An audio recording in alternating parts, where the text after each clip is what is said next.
नमस्कार मैत्रिणींनो, आज आपण गरारा पॅन्ट कशा प्रकारे स्टिच करायची ते या व्हिडिओमध्ये पाहणार आहोत. तर येथे सुरुवातीला मी तुम्हाला ड्राफ्ट काढून दाखवत आहे की माझ्या या गरारा पॅन्टचा फायनल लुक कसा असेल. तर येथे सुरुवातीला मी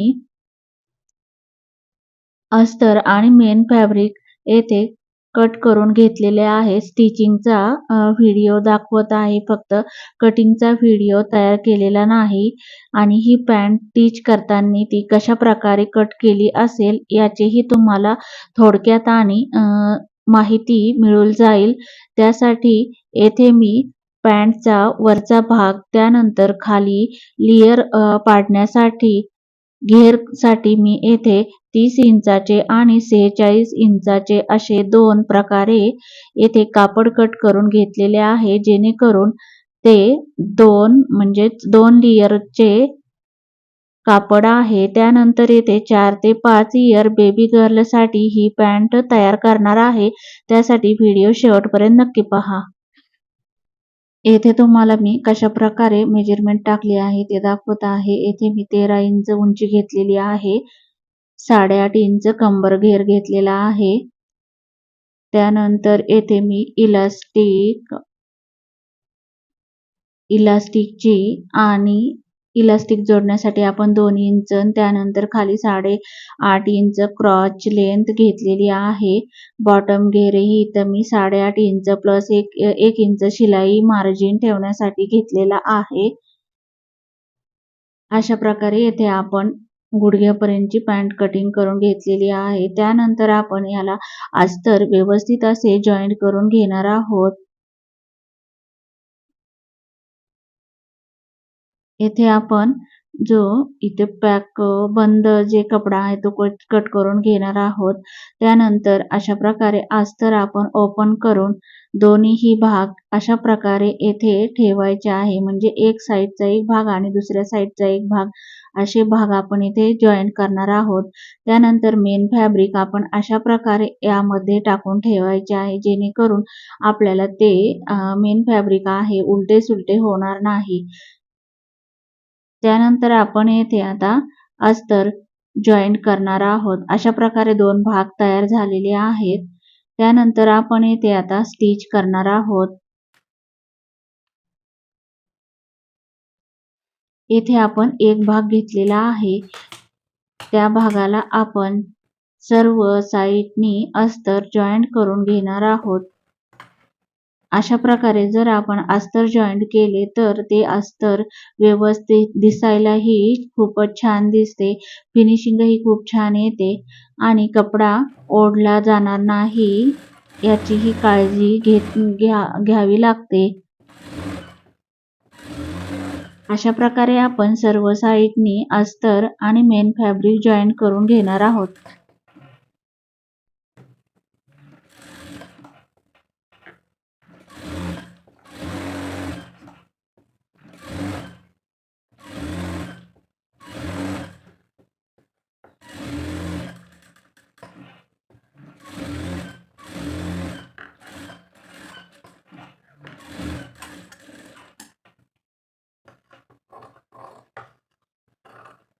इथे आपण एक्स्ट्राचे जे कापड आहे ते कट करून टाकणार आहोत. जर आपण व्यवस्थित आणि अस्तर आणि मेन फॅब्रिक सेम कट केले तर मेन फॅब्रिक कमी पडण्याची शक्यता असते. हा कपडा खूप सुळसुळा आहे, त्यामुळे आपण शिवताना कधीही अस्तर आणि मेन फॅब्रिक आहे ते जास्तच ठेवायचे. त्यानंतर आपण अस्तर जॉईंट केल्याच्या नंतर एक्स्ट्राचे जे कापड आहे ते कट करून टाकायचे. अशा प्रकारे आपली एक भाग येथे जॉईंट करून झालेला आहे. त्यानंतर येथे मी दुसराही भाग जॉईंट करून घेतलेला आहे. पाहू शकता किती छान अशी फिनिशिंग आलेली आहे. त्यानंतर आपण खालच्या गॅदरसाठी येथे कापड कट करून घेतलेले आहे. त्याचे आपण येथे खालच्या साइडनी एका साइडनी आपण छोटीशी दुमडपट्टी येथे दुमडून घेणार आहोत.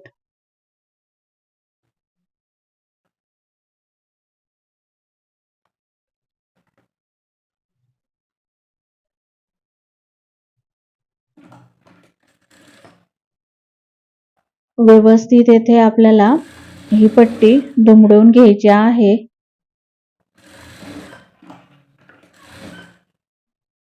शिलाई करताना फिनिशिंगला खूप महत्त्व असते.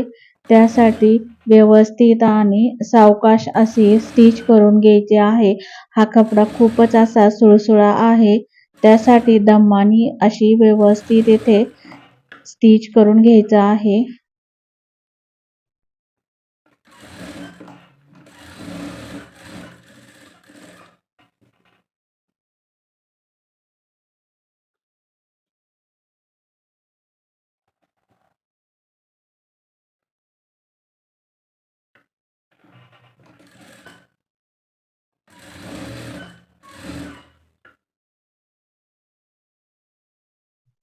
अशा प्रकारे मी सर्व पार्टला येथे स्टिच करून घेत आहे.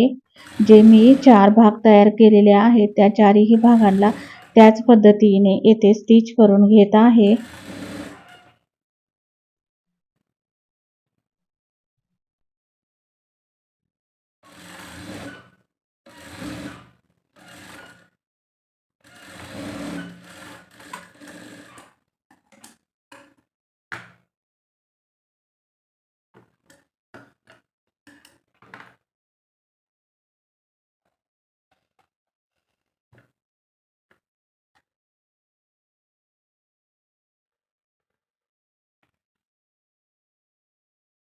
त्यानंतर आपण येथे छोट्या-छोट्या अशा येथे त्या साइडने चुना टाकून घेणार आहोत.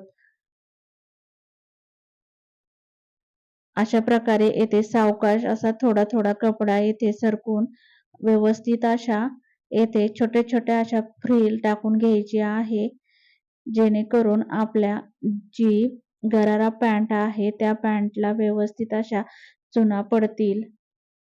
अशा प्रकारे मी येथे सर्व भागांना चुना टाकून घेतलेले आहेत. पाहू शकता तुम्ही किती सुंदर असे येथे चुना तयार झालेले आहेत.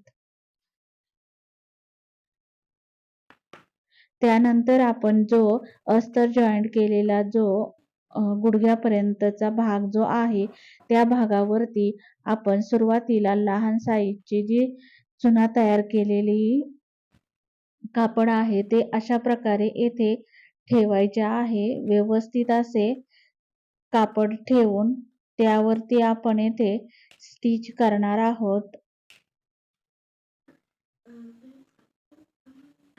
व्यवस्थित आता येथे मेजरमेंट करून पाहायचं आहे की ते कापड येथे व्यवस्थित ॲडजस्ट होते का. जर होत नसेल तर थोडासा कपडा आपण थोडा सरकवून घ्यायचा आहे.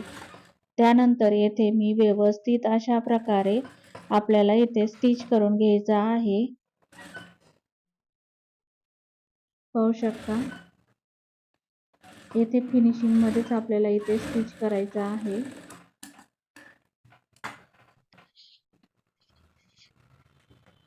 त्यानंतर आपण येथे दुसऱ्याही भागाला त्याच पद्धतीने येथे व्यवस्थित असे फ्रिल जॉईन करून घ्यायचे आहे.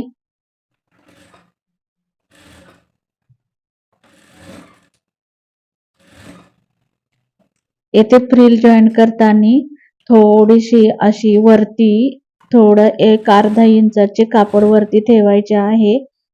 जेणेकरून ती फ्रिल आणखीनच आकर्षक असे दिसेल.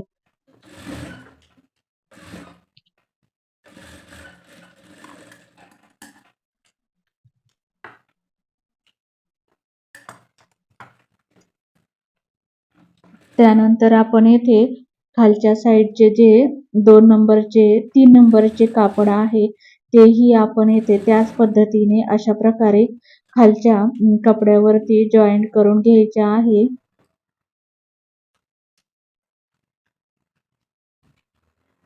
व्यवस्थित कापड हे व्यवस्थित धरूनच आपल्याला इथे स्टिच करायचे आहे.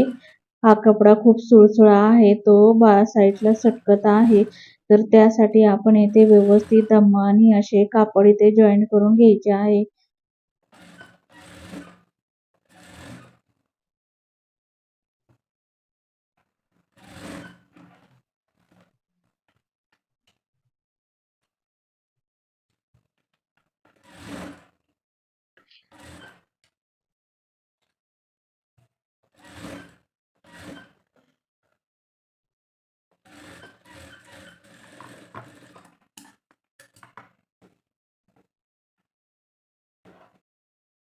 त्यानंतर आपण येथे हा कपडा खूपच पातळ आहे, त्यासाठी मी येथे अस्तर जॉईन करणार आहे. अशा प्रकारे आपण येथे अस्तर जॉईन करणार आहोत. कपडा सोयीचा ठेवून खालच्या साईडने अस्तर ठेवून आपण येथे जॉईन करणार आहोत.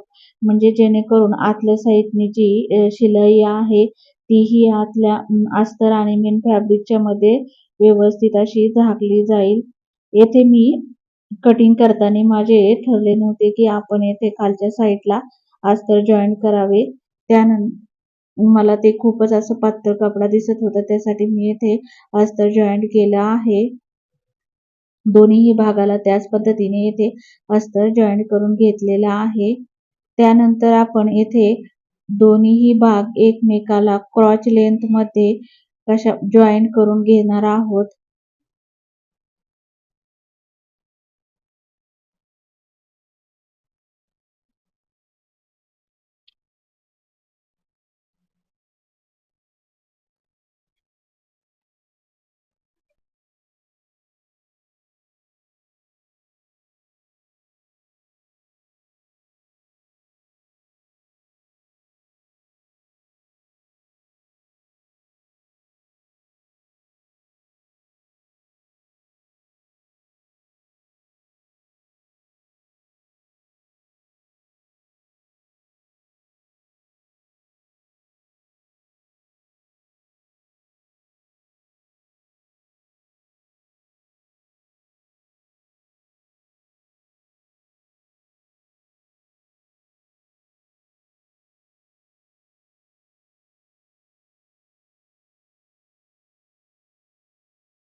व्हिडिओ खूपच लांब होत होता, म्हणून मी जास्त काही पण स्टिच करतानाचा व्हिडिओ बनवला नाही. डायरेक्ट पाहू शकता तुम्ही याचा फायनल लुक कशा प्रकारे तयार झाला आहे. जर तुम्हाला असेच व्हिडिओ नवनवीन व्हिडिओ पाहायचे असतील तर कमेंट बॉक्समध्ये कमेंट करून नक्की सांगा. मी आणखीन यापेक्षाही सुंदर असे व्हिडिओ बनवण्याचा प्रयत्न करीन. व्हिडिओ पाहिल्याबद्दल धन्यवाद.